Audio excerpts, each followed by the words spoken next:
When you create a pivot table in Excel, Excel shows a number of pivot table elements by default.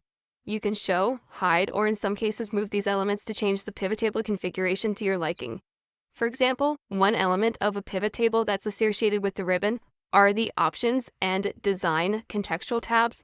If you want to hide those contextual tabs, you can click any cell outside of the pivot table, and when you do, Excel takes those tabs off the ribbon. If you want to bring them back, just click any cell in the pivot table, and the contextual tabs reappear. You can also show or hide the pivot table field list task pane. So let's say, for example, that you have arranged your pivot table so that it's fairly wide.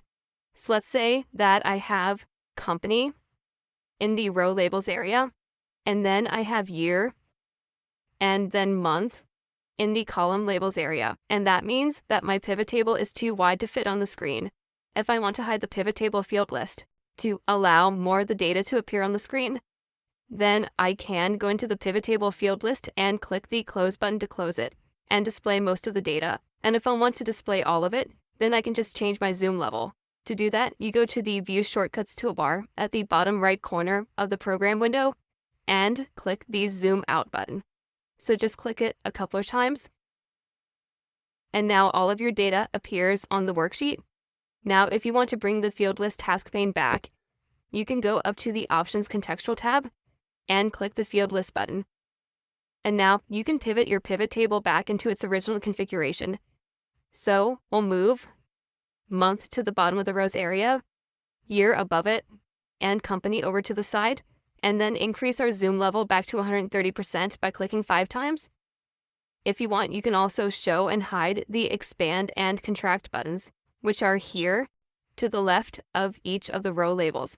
So here I have the year 2009, and if I want to collapse all 2009, in other words, not display it within the worksheet, then I can click the Collapse button, which looks like a minus sign, and collapse that data. If I want to expand it back out, you'll notice that the button has changed to look like a plus sign. Now it's an Expand button, so I can click it and display all the data under 2009.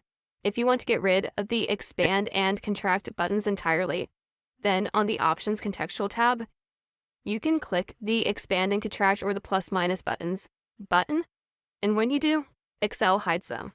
If you want to bring them back, just click the button again, and they'll reappear. If you want, you can also hide the field headers, which are the values row labels and column labels. Those are currently in cells B3 and A4. If you want to hide that text, on the Options tab, you can click the Field Headers button, and now there's a little more room inside of your pivot table outline. If you want to bring those values back, you can just click the Field Headers button again, and they reappear. The pivot table field list task pane, the Expand and Contract buttons, and field headers are all useful pivot table components, but you don't have to use them.